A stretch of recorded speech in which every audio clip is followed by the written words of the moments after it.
रात को अचानक राधिका मौसी को किचन से कुछ गिरने की आवाज आई।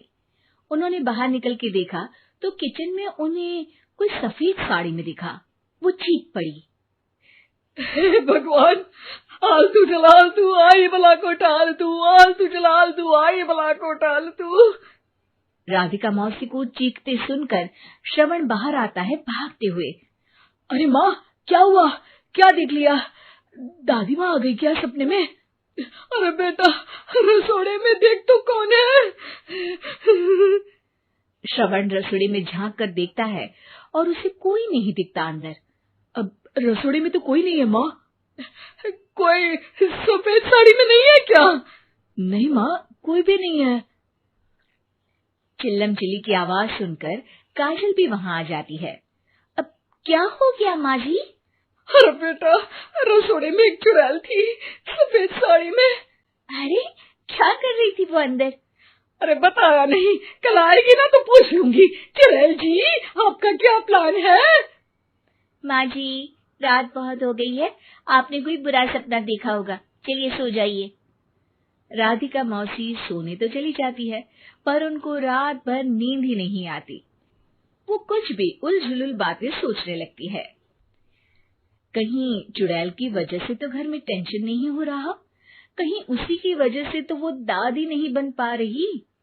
सुबह जब राधिका मौसी रसोड़े में छानबीन करती है तो पाती है कि नींबू का अचार गायब है।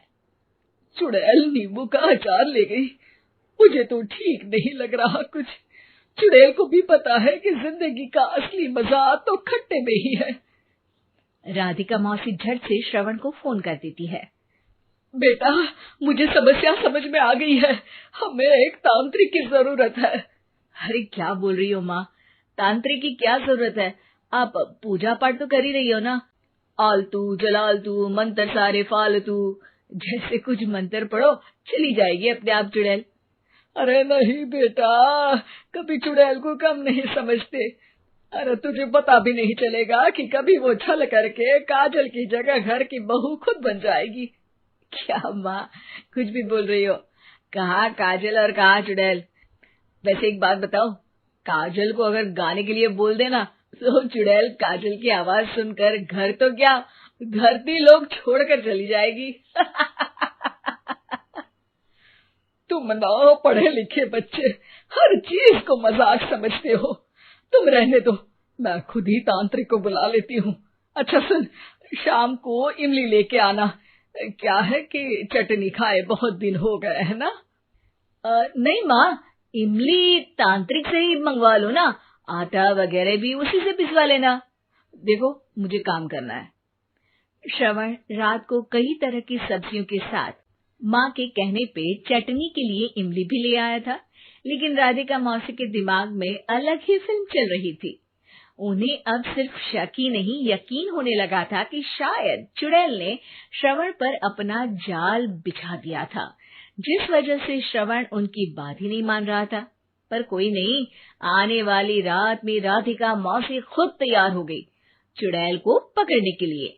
रुद्राक्ष की माला, तुलसी का पत्ता, हनुमान चालीसा सब हाथ के पास ही था, बस चुड़ैल का इंतजार था। और जैसा राधिका मौसी ने सोचा था वैसा ही हुआ। वो चुड़ैल उस रात भी आई, पर वो राधिका मौसी से तेज निकली और राधिका मौसी के उससे पकड़ने के पहले ही वो भाग खड़ी हुई।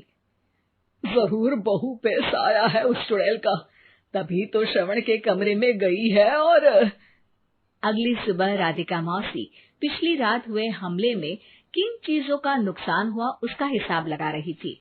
उनके खेमे से एक आम के अचार की शीशी भी गायब हो चुकी थी, और वो इमली भी जो कल श्रवण लेकर आया था। राधिका मौसी इस बारे में सोच ही रही थी कि श्रवण जल्दी से रसोड़े में आकर दवाइयों की पोटली ढूंढने लगता है। अरे बेटा, क्या हो गया?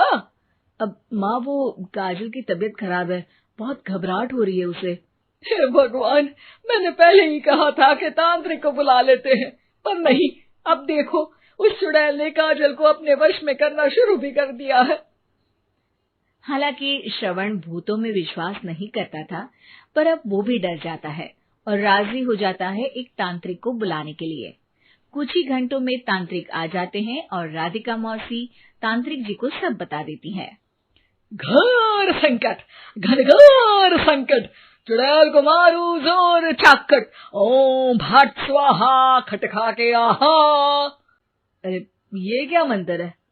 मेरे खुद के ओरिजिनल मंत्र है, कल रात को ही लिखे है, अच्छे लगे तो दाद चाहूंगा।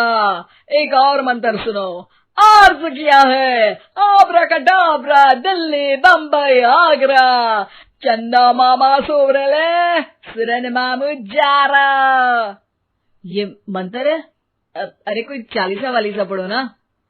वक्त कम है, 40 नहीं पड़ेंगे, 20-25 में काम चलाना पड़ेगा। अलग निरंजन जाके लंदन, मुफ्त का मंजान घिस मेरे नंदन। अरे जल्दी करो तांत्रिक जी, जल्दी करो। तांत्रिक अपने उल झलूल मंत्र पढ़ने लगता है। श्रवण को तांत्रिक पे शक होता है। वो अपने एक डॉक्टर दोस्त को कॉल कर देता है ताकि कोई अनहोनी हो तो इमरजेंसी में चीजें मैनेज हो जाए। तांत्रिक धुनी रमाता है, जिसकी वजह से कमरे में काफी धुआं हो जाता है और जिसकी वजह से बहू की घबराहट बढ़ जाती है। अब भागेगी चुड़ैल। हाँ। बहू खांसते हुए धुएं से बचने के लिए बाहर चली जाती है। अरे भाग रही है, भाग रही है। पीछे पीछे श्रवण भी जाता है। बहू एक सोफे पर बैठ जाती है। तभी डॉक्टर दोस्त आ जाते हैं और श्रवण को पानी लाने के लिए कहते हैं। थोड़े चेकअप के बाद डॉक्टर कहते हैं, मेरे हिसाब से जाप का काम पूरा हो गया है। क्या मतलब? अरे कुछ भी नहीं माँ, कोई चुड़ैल नहीं है, खुशखबरी है, अब दादी बनने वाली है। मगर वो सब अचार के डब्बे। श्रवण दोनों अचार के डब्बे अपनी माँ को दिखाता है, जो कि उनके बिस्तर के नीचे छुपे हुए थे। आपने सही बोला था माँ, वो चुड़ैल काजल ही थी जो खट्टा खा रही थी। हमें कल ही पता चला, पर हमने आपको ये तांत्रिक वाला काम करने दिया ताकि आपको भरोसा हो जाए कि भूत वगैरह कुछ होता ही नहीं। अच्छा अच्छा, ये तो बड़ी खुशी की बात है, पर बेटा मुझे एक झाड़ू तो ला दे। क्यों माँ? ये तांत्रिक का भूत उतारती हूँ मैं। अब तांत्रिक राधा मौसी के डर से घर से भाग निकलता है और राधा मौसी उसके पीछे भागती है। अरे संकट ये घनघोर है, तांत्रिक मुआ चोर है।